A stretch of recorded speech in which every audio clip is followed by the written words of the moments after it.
Everyone wants to be rich, but very few truly understand where the journey to wealth actually begins. In his legendary book, Think and Grow Rich, Napoleon Hill doesn't just tell you what to do. He gives you the exact formula to unlock your success. No magic, no shortcuts, just one thing. Change the way you think, and your life will start to change.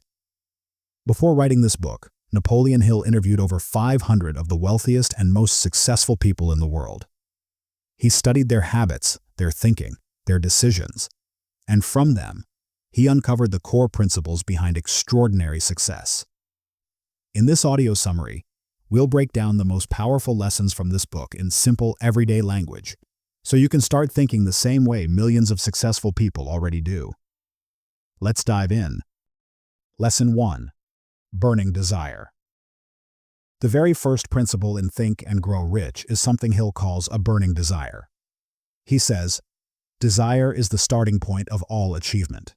In other words, nothing big ever begins until your want becomes a must, until your dream becomes a non-negotiable obsession. Just saying, I want to be rich, isn't enough. You need complete clarity on 3 things. Exactly how much money you want, by when you want to achieve it, and what you're willing to give in return. Let's understand this with a story. Edwin C. Barnes was just an ordinary man. No money, no degree, no special skills. But he had a dream to work with Thomas Edison. He turned that dream into a burning desire, jumped on a train with no money, and showed up at Edison's office saying, "I want to work with you." At first, Edison only gave him a small job as a clerk. But Barnes didn't complain. He kept working hard, for years. Then one day, Edison needed someone he could trust to sell a brand new invention. Barnes stepped up. He delivered. And eventually, he became Edison's business partner. That's the power of burning desire. When your dream is clear, and your mind has no space for plan B, anything is possible. The message is clear. If your vision is foggy, your results will be too. But if you know exactly what you want, why you want it, and you're willing to give your all, nothing can stop you. Right now, grab a piece of paper and write down, how much money do you want to earn? By when? And what are you willing to give in return? Read this out loud to yourself every morning and night. This is where your journey begins. Lesson 2. Faith. After burning desire, the next step is faith. A deep, unshakable belief in your own thoughts and goals. Napoleon Hill puts it this way. Faith is a state of mind which may be induced by autosuggestion. In other words, faith isn't magic. It's a mindset, a mental state you can train yourself to build. The truth is, a lot of people give up on their dreams not because they don't have talent, but because they don't believe they can succeed. They doubt themselves. Who am I to do this? I don't have the resources, the background, the skills. But Hill says, until you believe in your own success, no one else will. Let's bring this idea to life with a real story. Howard Schultz was born into a poor family. His father was a truck driver, and their financial situation was so tight that even paying medical bills was a struggle. But deep down, Howard always believed, this isn't where my story ends. I'm meant for more. One day he came across a small coffee shop called Starbucks. At the time, it was just another local shop. But Howard saw something more. A vision, a feeling, a potential experience. He didn't just buy the business. He reinvented it to create something bigger than coffee, a place where people could connect, relax, and feel something. That faith, that belief, turned Starbucks into a global movement. Howard once said, "I believed, even when no one else did." That's all I had in the beginning. Belief. No one who ever did anything great waited for others to believe in them first. They built that belief within themselves, by feeding their minds the right message every single day. And if you keep telling yourself, I can do this, I will do this, your brain eventually accepts it as truth. Faith is a muscle. Just like your body needs exercise to grow stronger, your belief system needs daily training too. Napoleon Hill explains that if you repeat the right thoughts in the right direction every day, those thoughts become part of who you are. They become your identity. Train your faith. Here's what to do. Every morning and every night, speak these 5 affirmations out loud. 1. I believe in myself completely. 2. My thoughts are my greatest strength. 3. Whatever I commit to, I can achieve. 4. My hard work will pay off. 5. I am the creator of my own destiny. So now you understand. When faith joins forces with burning desire, your mindset becomes a powerhouse. But remember, faith alone won't change your life. The next step is to reprogram your mind to align with this new thinking. Lesson 3. Autosuggestion. Reprogram your mind for success. Let's talk about a powerful principle, one that can literally rewire your brain for success. It's called autosuggestion. In simple words, it means feeding your mind with the thoughts you want to become your reality, over and over again, until your brain believes them. Napoleon Hill says, all thoughts which have been emotionalized and mixed with faith begin immediately to translate themselves into their physical equivalent. Which means, when you repeat a thought with emotion and belief, again and again, that thought slowly becomes your reality. Here's where most people go wrong. Most people unintentionally program their minds based on their current situation. I'm not skilled enough. I don't have money. It's too hard for me. And the more they repeat this, the more they believe it. But the people who make it big, they feed their minds with the right words, the right thoughts, and the right beliefs every single day. And that helps them rise above their situation. Now let's look at this in action, through a story you've probably heard. But today, you'll hear it with a different mindset. Michael Jordan. The name itself is a mindset, one that continues to inspire the world. But here's the truth. He wasn't always the greatest. In fact, he got cut from his high school basketball team. People told him, "You don't have what it takes." So what did Jordan do? Every day, he told himself, "I will make it. I will become the best." He'd wake up early, hit the gym, practice alone, and every time he would say it to himself again, "No one will outwork me."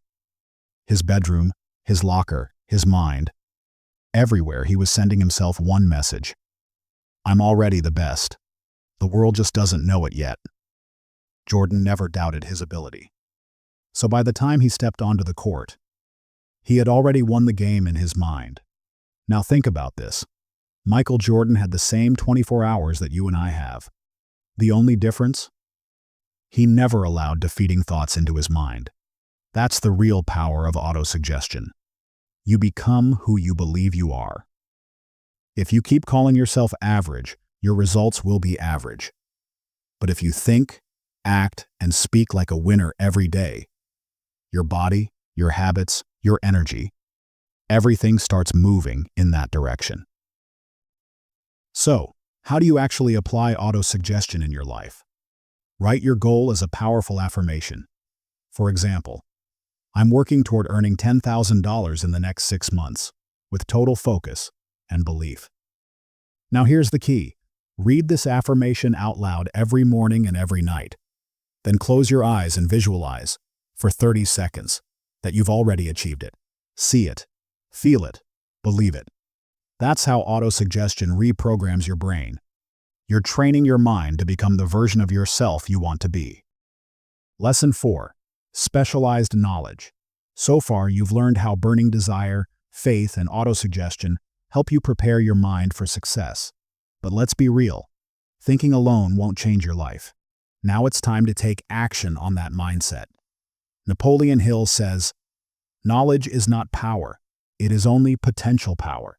It becomes power only when it is organized into definite plans of action."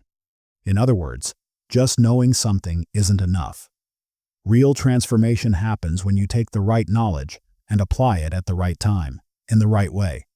So what's the difference between those who succeed and those who don't? The world is full of educated people. But only a few of them are actually successful. Why? Because most people collect general knowledge, but they never become a specialist at anything. And in today's world, specialization is power. The person who becomes so skilled at one thing that others can't ignore them, that's the person who wins. Let's understand this through the story of a man who dropped out of college, yet went on to build one of the biggest companies in the world, all because of specialized knowledge. Steve Jobs dropped out of college, but instead of wasting time on general subjects he didn't care about, he chased only the knowledge that truly fascinated him. One of those things? Calligraphy. He didn't learn it for money. He learned it because he loved it. And no one could have guessed that one day, that very skill would lead to the beautiful fonts and design of the first Apple Macintosh computer. That tiny piece of specialized knowledge changed the way the entire tech industry thought about design. Steve Jobs didn't have a pile of degrees. What he had was focused, actionable knowledge, and he used it. Now think about yourself. Do you have knowledge? Probably, yes. But is that knowledge taking you in the direction you actually want to go? Most people become experts in general information, but never master the one skill that would change their lives. Then they say things like, "I never got the opportunity." But here's the truth. Opportunities go to those who are prepared. And preparation comes from specialized knowledge. Ask yourself this powerful question today. In the field where I want to succeed, how deep is my knowledge? Now do this. Write down 3 specific skills or topics you need to learn in that field. Choose one of them, and start learning it in the next 30 days, through a book, a course, or a mentor. Because here's the reality. The world doesn't pay generalists, it pays specialists. Lesson 5. Decision. We all dream big, but only a few people actually turn those dreams into action. Why? Because most people get stuck in endless overthinking before making a move. Should I do it or not? Is now the right time? What will people think? This kind of mental loop becomes a habit, and eventually, a way of life. Napoleon Hill makes it crystal clear. Successful people make decisions quickly and firmly.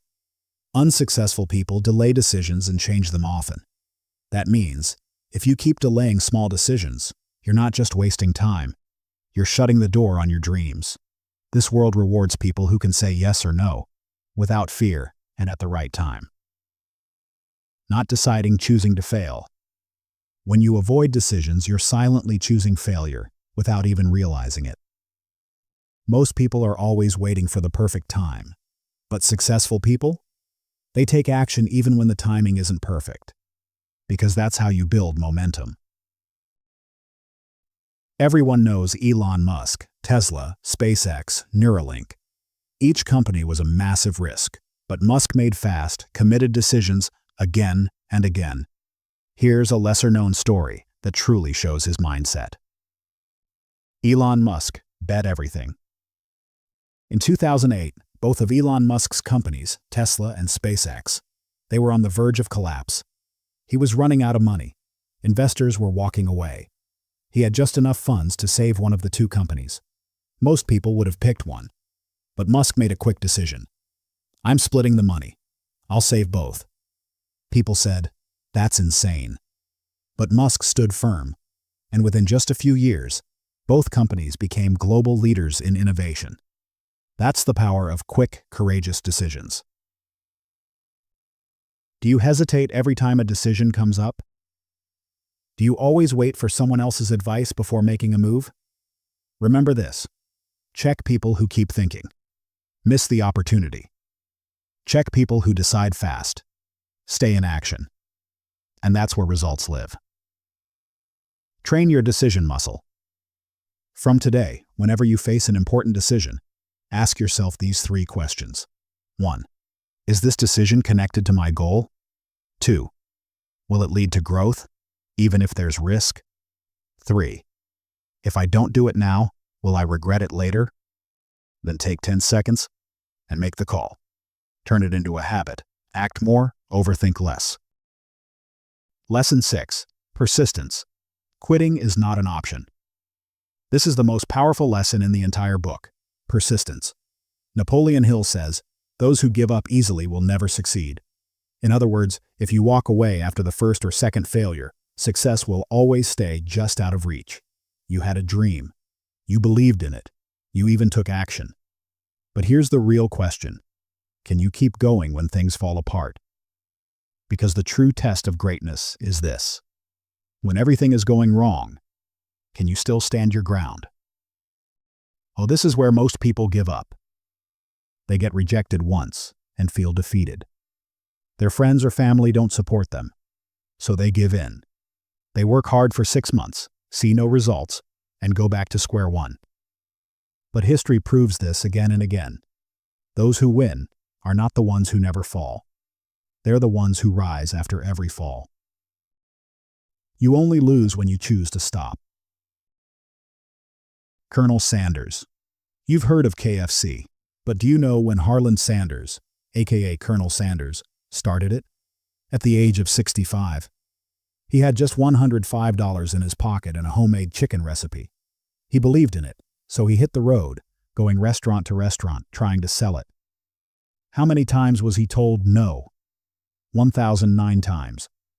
But he didn't quit. With every rejection, he knocked on another door.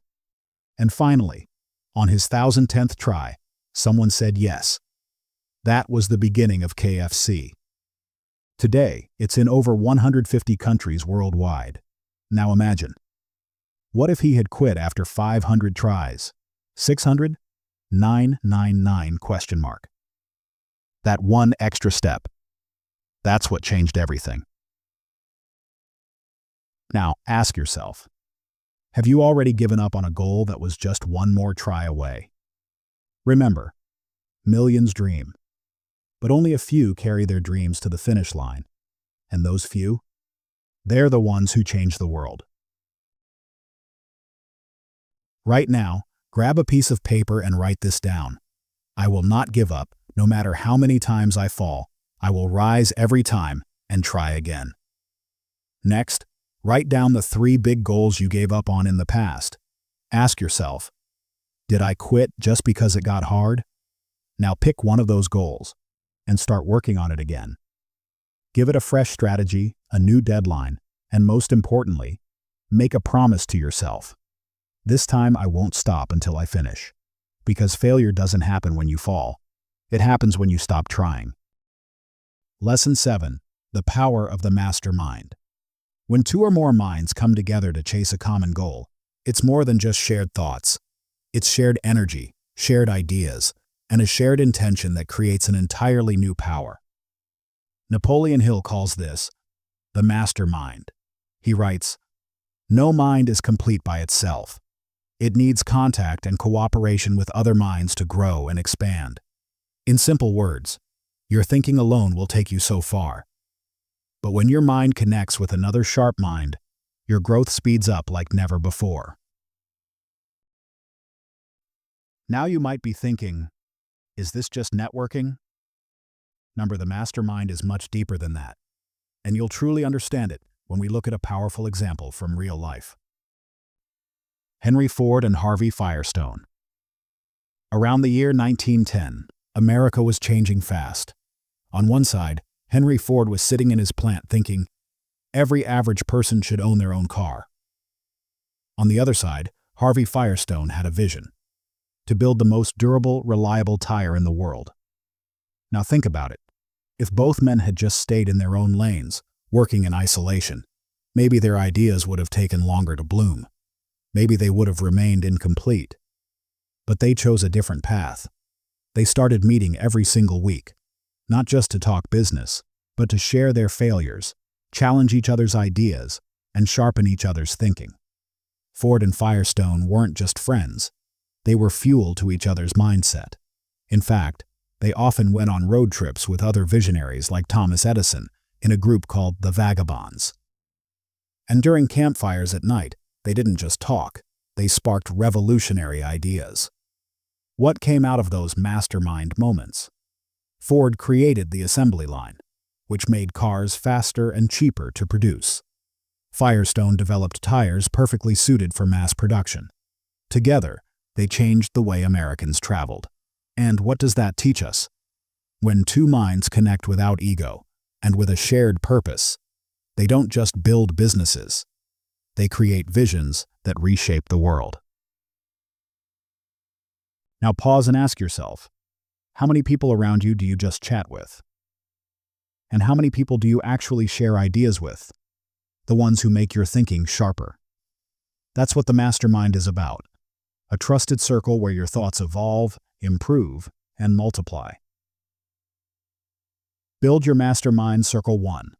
List 2 people in your life who have a positive, ambitious, and growth-oriented mindset. 2. Schedule a call or meeting with them once a week. 3. Give your meeting a clear purpose. Shared learning, accountability, brainstorming new ideas. And remember this: the speed of your progress is determined by the average mindset of the group you spend the most time with. Lesson 8. The mystery of sex transmutation. We've now reached what Napoleon Hill calls the most misunderstood, yet most powerful principle in the entire book. It's called sex transmutation. When it comes to sexual energy, most people either suppress it or waste it in the wrong direction. But Hill says, if you learn to redirect that same energy, it can take you from ordinary to extraordinary. Sex desire is the most powerful of human desires. If controlled and redirected, it can lift one to the status of a genius. Napoleon Hill. So the real question is, can we stop losing this energy and instead channel it into creativity, ambition, and greatness? Let's find the answer in the story of a man who fully lived this principle. Nikola Tesla, one of the most visionary inventors the world has ever known. Electricity, wireless energy, radio waves, the very things we depend on today started in Tesla's imagination. But here's something most people don't know. Tesla never married. He was never in a romantic relationship. Why? Because he made a conscious choice to channel all his mental and physical energy into one thing: innovation. Tesla once said, "If I use my emotional and physical energy on women or romance, my work will be ruined." He didn't suppress the energy. He transformed it. And the result? His ideas changed the course of modern science. Sexual energy isn't bad. In fact, it's one of the most powerful forces a human being possesses. But here's the key. It's not about suppression. It's about intelligent redirection. We decide, will we waste it? Or will we convert it into something impactful and lasting? History proves this over and over again. Great achievers, from Elon Musk to Michael Jordan, from Edison to Oprah, they all took their deepest desires and turned them into discipline. They didn't let energy become distraction. They gave it direction. As Hill would say, success isn't about suppressing energy. It's about channeling it, where it builds, not breaks. Redirect your energy. 1. Be brutally honest with yourself. Is most of your energy going into distractions or into creation? 2. Make a list of the habits or activities that drain your energy without giving anything back. 3. Now, choose one passion project, something that inspires you. Learning, building a business, music, content creation. 4. For the next 21 days, give at least one focused hour daily to that activity. 5. And every time your mind wanders toward distraction, remind yourself, I will not waste this power. I will turn it into my success. Lesson 9. The subconscious mind. Every human being has 2 minds. One is your conscious mind. It thinks, it questions, it plans. And the other works silently behind the scenes. It absorbs every emotion, every thought, every belief, and slowly turns those into your reality. That's your subconscious mind. Napoleon Hill puts it perfectly. The subconscious mind works day and night, constantly feeding your reality with whatever thoughts dominate your mind. That means this part of your brain is always on. It never sleeps, never stops. It just listens. And whatever you keep thinking about, it stores it like code. Even if you consciously want success, if your subconscious is filled with fear, doubt, or negativity, it will keep bringing those same results back to you. The good news? Just like it was programmed once, it can be reprogrammed again. So, the real question is, can we change our subconscious? And if yes, how? To answer that, let's look at the story of someone who turned his mind into his destiny. Jim Carrey, the legendary comedian and actor. But before the fame, there was struggle. There was a time he used to sleep in his car because he couldn't afford rent. He barely had money for food. Then one day, he did something unusual. He wrote himself a check for $10 million. He wrote it for acting services rendered, dated it for the future, and kept it in his wallet. Every single day, he looked at it. Every single day, he visualized himself earning it. And a few years later, he landed a movie role and his fee? Exactly $10 million. Coincidence? Or was it the result of a mind that kept feeding the same thought into the subconscious until it became true? Here's the truth. Your subconscious mind is neutral. It doesn't care if what you say is true or false. It just accepts repetition as reality. So if you keep telling yourself, "I'm not good enough," that becomes your truth. But if you start saying, "I'm built to win," your subconscious will start believing that too. And once that belief locks in, your decisions, actions, and results will follow. Reprogram your mind. 1. Write down your biggest goal in one clear sentence. For example, I will launch my dream business in the next 12 months. 2. Every morning and night, say that line out loud. Close your eyes and visualize it like it's already real. 3. Repeat this practice for at least 21 days, because this is how habits form. And more importantly, this is how mindsets change. Lesson 10. The Brain, a Broadcasting and Receiving Station. Napoleon Hill wrote something incredibly powerful. Every human brain is both a broadcasting and receiving station for thought. Meaning, your brain doesn't just generate thoughts, it transmits them into the universe like a signal, and receives back signals of similar frequency. Your emotions, your beliefs, your intentions, they're not just feelings, they're frequencies. And the quality of those frequencies determines what kind of people, opportunities, and experiences you attract. If your mind is filled with clarity, confidence, and purpose, you naturally attract success, support, and synchronicity. But if your thoughts are filled with doubt, fear, and confusion, that's exactly what comes back to you. So now the question is, can we consciously control what we're broadcasting? The answer lies in the story of a man whose mind was so finely tuned, ideas came to him as if transmitted from the universe itself.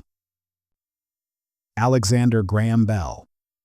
We all know Alexander Graham Bell as the inventor of the telephone. But here's what most people don't know. Bell didn't believe he created the telephone. He believed he received it. He often said, "I didn't think of the invention. I heard it." According to Bell, when the human mind focuses deeply and intently on a single problem or question, it starts operating on a higher frequency. And on that frequency, ideas don't come from the outside. They seem to emerge from within.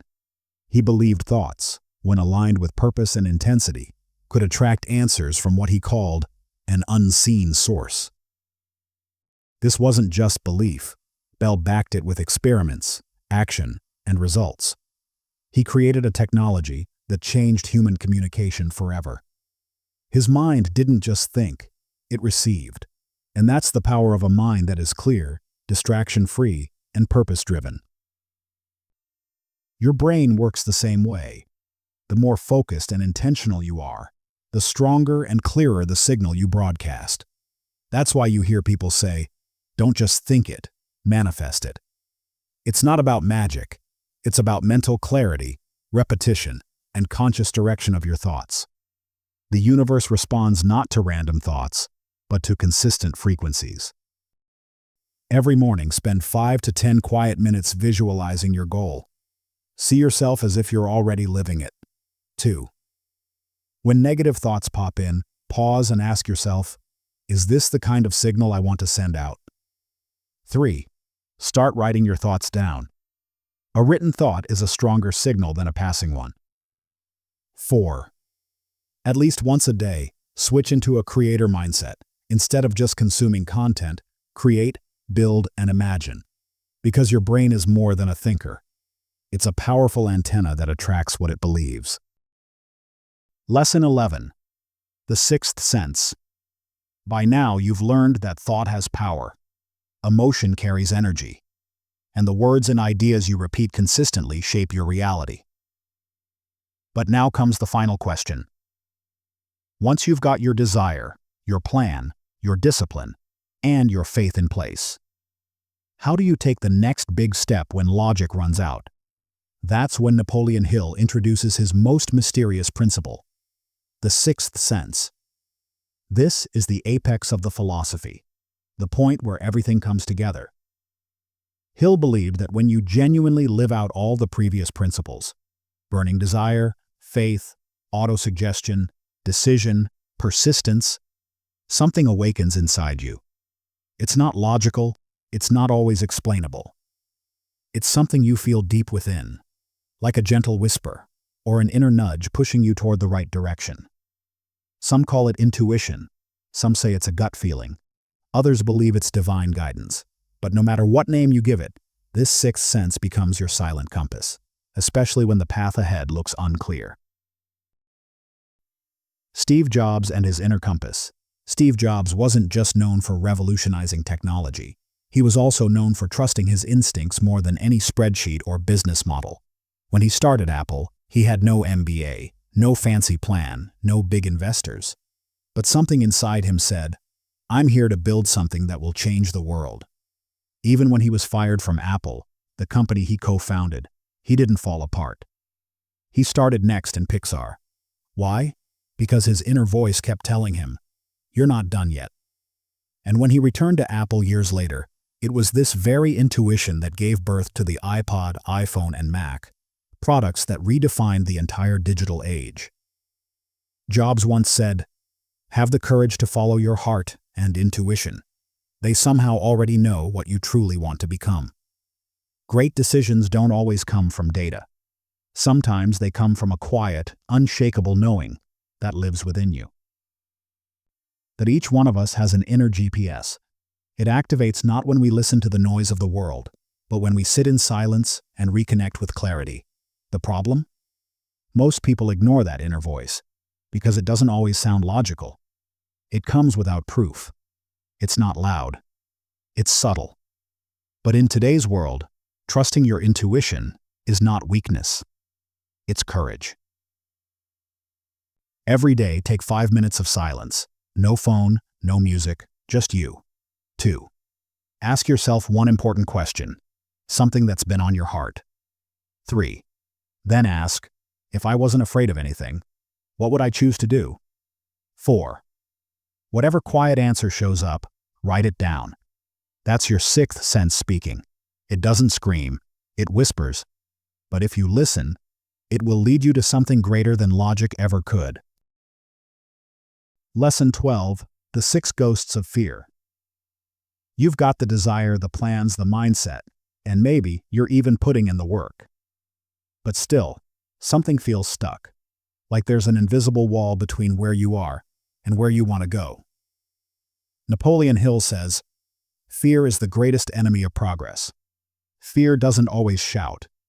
It hides behind hesitation, behind procrastination, behind every dream that stays on the shelf. Hill described fear as 6 ghosts, invisible forces that silently control our choices. 1. Fear of poverty. 2. Fear of criticism. 3. Fear of ill health. 4. Fear of loss of love. 5. Fear of old age. 6. Fear of death. And what's scary? Most people don't even realize these fears are driving their lives. They say, "I'll do it later," but what they really mean is, "I'm scared." And today, Oprah Winfrey is a global icon, but her journey began in silence, in pain, and in fear. She was born into poverty, faced sexual abuse at 13, gave birth at 14, and lost her baby shortly after. She was mocked at school, judged for her skin color and voice. And when she entered television, she was told, You're not fit for TV. Pause and think. How many people would have just stopped right there? But Oprah did something most people don't. She acknowledged her fears. She named them, studied them, and walked through them. She went to therapy. She read. She embraced spirituality. And for every fear, she took a bold step in the opposite direction. She didn't let poverty define her. She didn't let rejection stop her. And she didn't let her painful past steal her future. Today, she's not just a talk show host. She's a force, a movement, a living example that fear loses its power when you face it. Fear isn't some monster hiding in your closet. It's often a shadow inside your mind, one that you created. Hill reminds us, fear is nothing more than a state of mind. And like any thought, it can be changed. 1. Take a blank sheet of paper and write, "What am I afraid of?" 2. For each fear, ask yourself, "Oh, is this fear even real? Oh, do I have any proof of this? Oh, is this fear holding me back from my goals?" 3. Then, take one small action that contradicts your fear. Oh, afraid of what people will think. Post something bold online. Oh, afraid you're not good enough. Challenge yourself with a new skill today. Oh, afraid of failure? Try anyway, and prove your fear wrong. Fear doesn't go away with time. It fades when you move through it. It shrinks when you take action despite it. The 6 ghosts of fear will always whisper, but you decide whether they become your prison or your turning point. Face the fear, speak its name, then step forward anyway. Lesson 13. Indecision and doubt. You had a dream. You built desire. You learned to believe in your thoughts. You even faced your fears. But now comes the final test. Can you make a decision? Napoleon Hill says, "Indecision is the seed of fear. Doubt is its watering can, and fear is its fruit." In other words, every time you delay a decision, should I do this or not? Is now the right time? What if I fail? You're planting the seed of doubt. And once that seed grows, it turns into fear, hesitation, and eventually, defeat. To take a moment and ask yourself, how many things have you been putting off for weeks or months? And are those delays actually blocking your progress? There's one powerful story that explains this idea better than any theory. A story of rejection, depression, and the unshakable power of decision. And the power of a final yes. Before J.K. Rowling became one of the most famous authors in the world, she was a struggling single mom, living on government assistance, battling depression, writing her book in coffee shops while her baby slept beside her. She finished her first book, Harry Potter and the Philosopher's Stone, and sent it to publishers. 12 publishing houses rejected it. One after another, the same response. This won't sell. It's not commercial enough. Magic doesn't work anymore. Anyone else might have said, maybe this story isn't good enough. Maybe I'm wasting my time. Maybe I should just give up. But Rowling didn't change her mind. She didn't water the seed of doubt. She made a decision and stuck to it. She sent it out one more time, the 13th submission. And that one yes changed the world. Today, Harry Potter is a global phenomenon. Books, movies, theme parks, and most importantly, inspiration for an entire generation. Indecision is an invisible killer. It doesn't show up as fear, it shows up as delay. It eats your confidence, one day at a time. Napoleon Hill says, "Successful people make decisions quickly and change them slowly. Unsuccessful people do the opposite." Break the cycle of doubt. 1. Think of one thing you've been avoiding for days, weeks, or months. Oh, a job change? Oh, a business idea? Oh, a tough phone call? Oh, a course you want to take? 2. Ask yourself, does this move me closer to my growth? If yes, stop thinking. Decide. 3. In the next 24 hours, take one small action. Oh, make the call. Oh, write the email. Oh, schedule the first step. Oh, open that laptop and plan for 10 minutes. Because here's the truth. Doubt only exists when decisions are missing. Action is the antidote. Think less. Move more. The universe rewards action, not hesitation. So take that step. Not tomorrow. Today. So guys, you've just discovered the 13 timeless principles from Think and Grow Rich by Napoleon Hill. Every lesson, whether it's desire, faith, or decision, is like a brick that builds the foundation of your success. But remember, knowing isn't enough. If you just listened, understood, and moved on, then this will remain just a good video. But if you took even one small action today, then this moment can become a turning point in your life. Because success isn't magic. It's a system that starts with your mind and ends in your actions. So the real question is not, will this work? The only question is, will you work it? If your answer is yes, then this book won't be just another self-help title on your shelf. It'll be your personal toolkit to transform your goals into reality. If this video gave you even 1% value, subscribe to this channel and tap that like button. Comment below which lesson hit you the hardest, and share this with someone who's ready to grow rich in thought and in life. Let's build a world where powerful thoughts create powerful lives. Until next time, stay focused, stay bold, and keep moving forward.